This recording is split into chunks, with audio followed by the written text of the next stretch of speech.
Kadang-kadang lucu juga memperhatikan mereka itu ya. Rahasia dapur keceplosan dibicarakan di podcast. Jadi setelah kalian nonton video ini, ujungnya kita akan tahu mereka akan kemana. Setelah sekarang menuntut hak angket, kemudian demo di DPR tadi ya. Lucunya tadi itu mereka melakukan podcast. Lagi aksi melakukan podcast. Ada salah satu aktornya yang membocorkan. Ini ujungnya akan kemana nih? Sampai kawannya itu menegur, itu rahasia perusahaan, itu rahasia dapur. Jangan dulu dibicarakan. Goblok, udah terupload. Coba kita dengarkan sama-sama ya. Ternyata sangat jahat sekali, ujung-ujungnya akan kemana. Ya, gerakan-gerakan ini belum ada komunikasi untuk bersama-sama, kan tidak mungkin kan sendiri-sendiri bersama menghasilkan, harus ada bersama-sama itu menggambarkan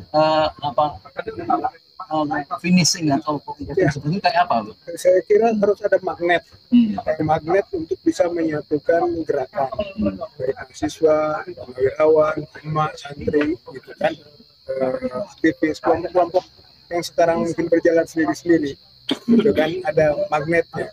Dan ternyata magnetnya itu hak angket, gitu. Jadi hak angket ini, gitu kan, nanti akan menjadi sambungan jembatan rasa antara partai politik yang kecewa, gitu kan, dengan perilaku rezim, gitu kan, yang memihak dan curang dalam pemilu, itu dengan perasaan rakyat, gitu. Jadi kenapa kok strategis sekali kita dorong hak angket?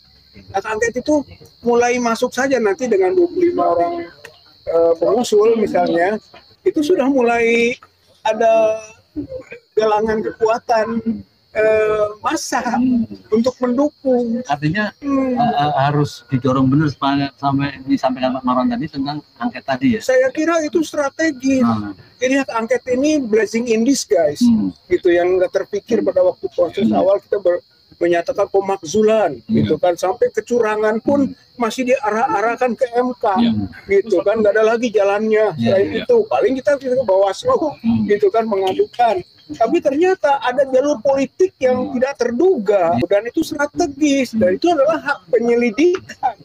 Jadi punya keleluasaan kerja pansus untuk membongkar, gitu kan, kecurangan pemilu, baik presidennya sendiri, gitu kan, karena hak angket itu menyangkut pelaksanaan undang-undang maupun organ pemilu, yaitu undang-undang pemilu, di mana organ-organnya juga bisa diperiksa. KPU dan Bawaslu. Jadi gerakan di luar ini seperti yang terjadi hari ini atau di beberapa kota itu harus segera ada komunikasi dengan orang-orang DPR yang akan memproses itu. Saya kira akan dengan sendirinya. Dengan sendirinya. Walaupun kita sebagai aktivis ya harus menjalin komunikasi, gitu kan. Tugas kita adalah mensosialisasikan dan mengkoordinasikan proses yang berjalan. Itu tugas kita.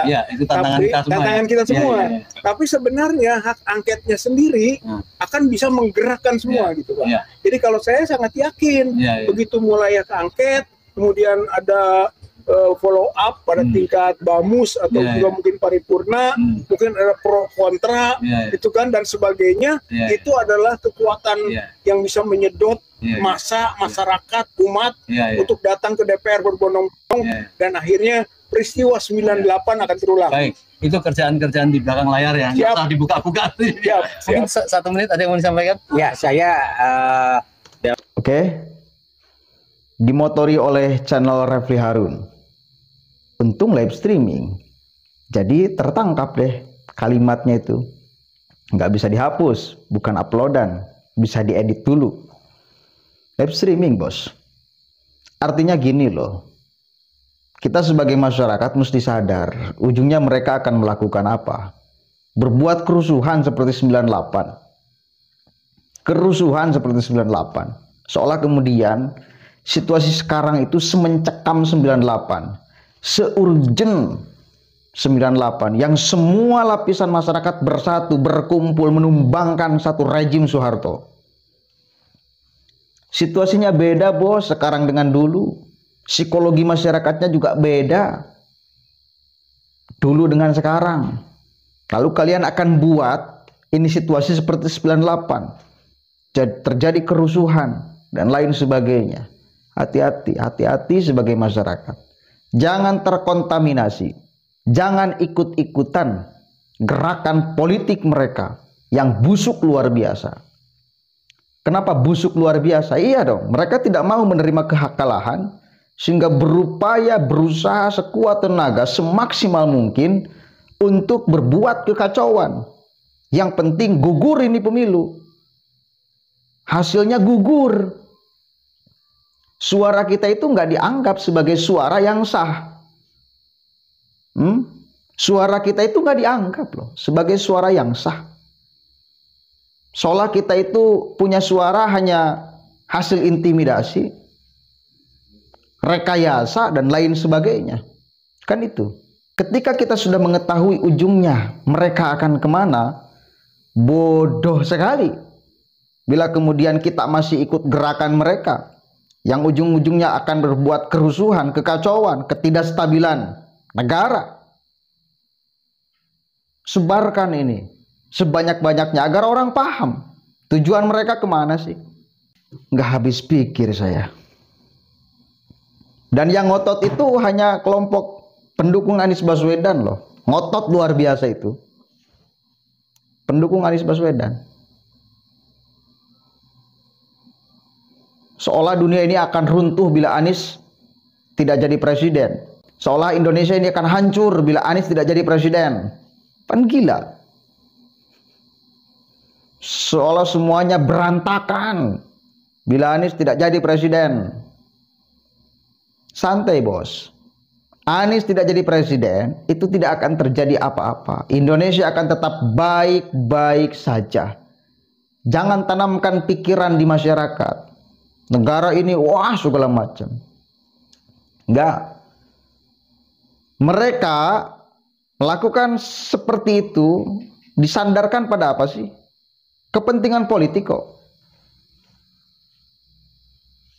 Jangan sampai kita pakai kacamata idealisme dalam urusan ini. Beda ketika 98, kacamatanya idealisme. Semua lapisan masyarakat bergerak pakai kacamata idealisme.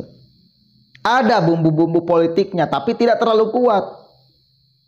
Kalau mau dipersentase nih, ketika 98, pandangan ideal lapisan masyarakatnya, dari mulai mahasiswa sampai rakyat biasa, semua elemen masyarakat berkumpul itu 80%. Nah 20%-nya ada. Nuansa-nuansa politiknya, orang yang memanfaatkan situasi itu ada. Tidak bisa dipungkiri. 98 juga ada. Cuma sekarang itu kebalik situasinya. Pandangan idealismenya 20%. Nah serat kepentingan politiknya 80%. Begitu bos. Jadi kita harus paham itu. Situasi politik, pandangan politik, dan fakta di masyarakat. Dan idealisme pandangan publik. Kita harus paham. Agar bisa melihat persoalan ini, situasi seperti ini kita sedikit objektif. Khususnya bagi orang-orang yang masih belum terkontaminasi atau yang sudah terkontaminasi, tapi mari kita sadar bareng-bareng. Mau sadar, mau berpikir ulang. Karena sedang diproses. Kalau Anda punya data kecurangan itu kan sedang diproses, mau di MK kan. Kenapa tetap hak angket ternyata ujung-ujungnya ingin berbuat kerusuhan, saudara? Sengaja digulirkan biar menjadi kesadaran penuh masyarakat. Hati-hati, itu memicu bentrok antara para pendukung, bukan dengan aparat, pendukung capres kok. Selalu saya katakan, emang pendukung 02 akan diam saja. Kalau sasarannya Prabowo Gibran, emang mereka akan diam saja. Yang 57% itu, katakan curangnya 2%, 54% itu, kita pakai pikiran kalian kan?